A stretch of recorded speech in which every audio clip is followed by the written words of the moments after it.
आज हम शब्द ब्रह्म की व्याख्या करेंगे। शिव शक्ति से के संयोग को परमात्मा कहा गया है। ज्ञानी पुरुष का मत है कि शिव जी जो पराशक्ति है और जो प्रकाश में जो चेतना है वही पराशक्ति है, जिससे चिक्षत प्रकट होती है। चिक्षत से आनंद शक्ति, आनंद शक्ति से इच्छा शक्ति, जिसे शिव तत्व भी कहा गया है। इच्छा शक्ति से ही ज्ञान शक्ति तथा ज्ञान शक्ति से क्रिया शक्ति प्रकट होती है। चिक्षत से नाद, आनंद से बिंद, इच्छा शक्ति से मकार, ज्ञान शक्ति से उकार तथा क्रिया शक्ति से आकार। इसी को प्रणव कहा गया है।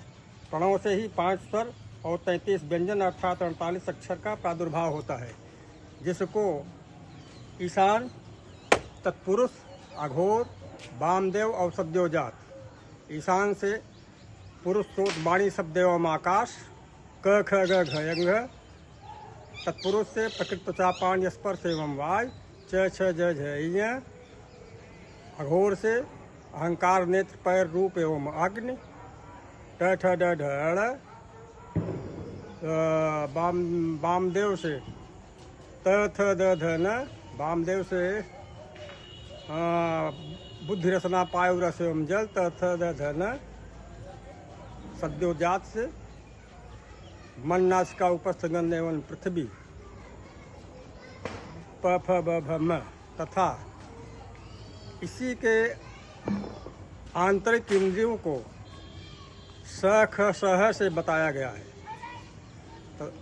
तथा बाह्य रूप से इंद्रियों के जो बाह्य रूप शक्ति है उसको स ख सह बताया गया है तथा आंतरिक बल को यह ल व बताया गया है तथा क्षत्रज्ञ क्षेत्रज्ञ बताया गया है। यही सृष्टि का वर्णाश्रम प्रणव है, जिसके माध्यम से पूरे संसार की रचना शब्द माध्यम, शब्द जिसको शब्द ब्रह्म कहा गया है वो बताया गया है।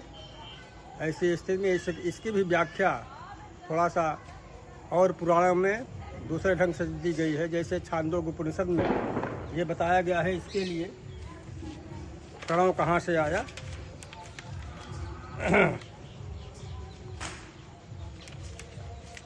छांदोग्य उपनिषद में बताया गया है ऋक् का अर्थ है जिनके अक्षर, पाद और समाप्ति नियत संख्या या क्रम के अनुसार होता है, उसे ऋक् कहते हैं, ऋचा कहते हैं। ऋक् भी कहा गया है यजु में नियत पाद समाप्त में नहीं होते या क्रम में नहीं रहते, उसको यजु कहा गया है। जो ऋक् में गीत प्रधान है उसे साम कहा गया है। ओंकार की व्याख्या में छांदोग्य उपनिषद इस प्रकार है। चराचर जीवों का रस पृथ्वी है, पृथ्वी का आधार जल है, जल का आधार रस है, जिससे शरीर पोषण पाती है।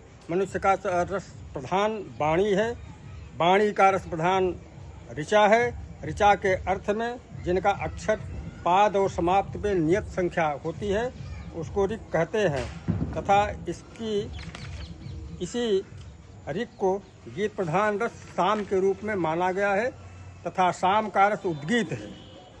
साम माने जो गीत प्रधान है उसको उद्गीत कहा गया है। इसी उद्गीत को ही ओंकार कहते हैं, जो समस्त रसों से उत्कृष्ट है और यही परब्रह्म का आश्रय है। वाणी ऋचा है, प्राण साम है और ओम उद्गीत है।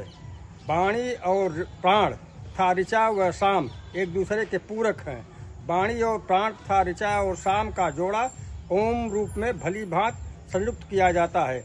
ओम रूप अक्षर अनुमत या अनुज्ञा सूचक भी है। अनुमत से पहले ओम का ही उच्चारण होता है। ओंकार से ही यजु साम का वास्तविक रहस्य विद्या द्वारा तत्वों को समझकर किया जाता है। इस प्रकार अविनाशी परमात्मा की प्रीति के लिए महिमा प्रभाव एवं रस शक्ति से ओम ऊर्ध्व नामक ऋत्विक असावण